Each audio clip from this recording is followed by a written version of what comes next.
AP liquor కేసులో నిందితులను ED కస్టడీలోకి తీసుకుంది. నేటి నుంచి 3 రోజుల పాటు వాసుదేవరెడ్డి, రాజ్ కసిరెడ్డి, కారుమూరి సునీల్ కస్టడీకి కోర్టు అనుమతి ఇచ్చింది. చంచల్గూడ జైలు నుంచి నిందితులను కస్టడీలోకి తీసుకున్న ఈడీ అధికారులు వైద్య పరీక్షల కోసం ఆసుపత్రికి తరలించారు. తర్వాత ఈడీ కార్యాలయానికి తీసుకువెళ్లి ప్రశ్నించనున్నారు.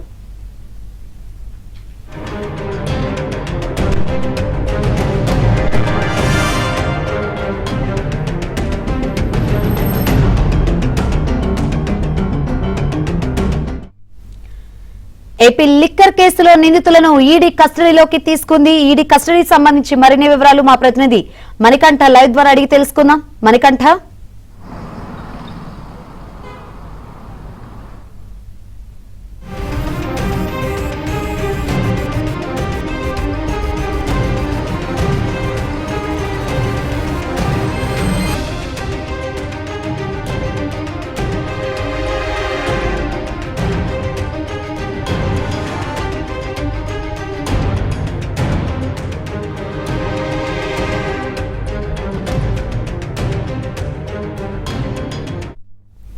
ఏపీ లిక్కర్ కేసులో నిందితులను ఈడీ కస్టడీలోకి తీసుకుంది.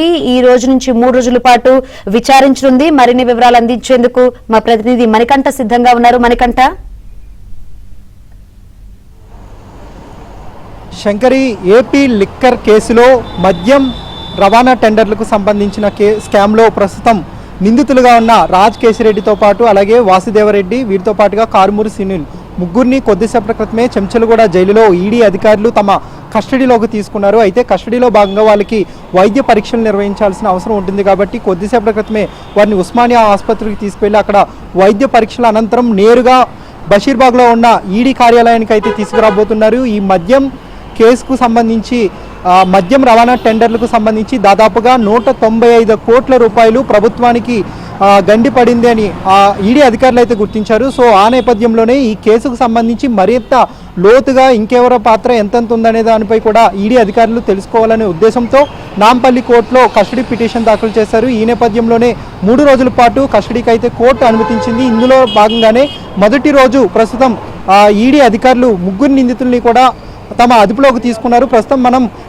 బషీర్బాగ్లో ఉన్న ఈడీ కార్యాలయం వద్ద కూడా ఉన్నాము. అయితే మరికొద్ది సేపట్లోనే అటు వాసుదేవరెడ్డితో పాటు అలాగే సునీల్, వీరితో పాటుగా రాజ్ కేసిరెడ్డి ముగ్గురిని తీసుకురాబోతున్న నేపథ్యంలో ప్రస్తుతం సిఐఎస్ఎఫ్ సిబ్బంది కూడా, కేంద్ర బలగాలు కూడా అప్రమత్తమయ్యాయి. లోపలికి ఎవరిని కూడా ఇతర వ్యక్తులను అయితే లోపలికి పంపించడం లేదు. భారీగా ఈ లిక్కర్ స్కామ్ జరిగిన సమయంలోనే ఈ టెండర్లకు సంబంధించి, రవాణాకు సంబంధించిన టెండర్లో భారీగా గోల్మాల్ జరిగిందన్న ఉద్దేశంతో ఈడీ అధికారులు ప్రివెన్షన్ ఆఫ్ మనీ లాండరింగ్ కింద కేసును నమోదు చేశారు. ఈ నేపథ్యంలోనే గత నెలలో జూన్ నెలలో ఈడీ అధికారులు హైదరాబాద్ నగర వ్యాప్తంగా 10 చోట్ల సోదాలు అయితే నిర్వహించారు. ఈ సందర్భంలోనే రాజ్ కేసిరెడ్డితో పాటు అలాగే కారుమూరి సునీల్ అలాగే వీరితో పాటుగా వాసుదేవరెడ్డి ముగ్గురే నివాస ప్రాంతాల్లో సోదాలు నిర్వహించిన సమయంలో భారీగా అనుమతులు లేకుండా పెద్ద ఎత్తున డబ్బులతో పాటు అలాగే భారీగా ఆస్తి పత్రాలు, పలు వెంచర్లకు సంబంధించిన రియల్ ఎస్టేట్ పత్రాలు, వీటితో పాటుగా ఖరీదైన వస్తువులను కూడా ఈడీ అధికారులు స్వాధీనం చేసుకున్నారు. సో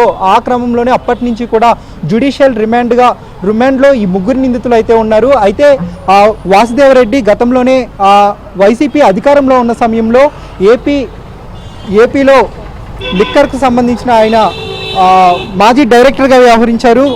ఆ సమయంలో ఈ టెండర్లకు సంబంధించిన ప్రక్రియ గతంలో ఒక విధానం ఉండేది. అయితే జిల్లాల వారీగా లేదంటే మండలాల వారీగా జాయింట్ కలెక్టర్ నేతృత్వంలో ఈ కమిటీలంతా కూడా ఉండేవి.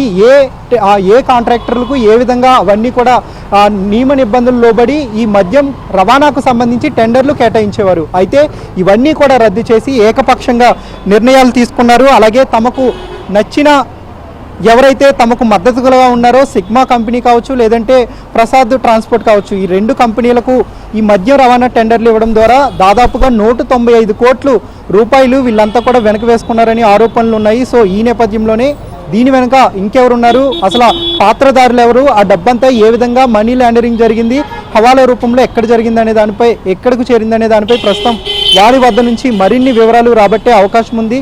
Shankari, right, thank you Manikanta.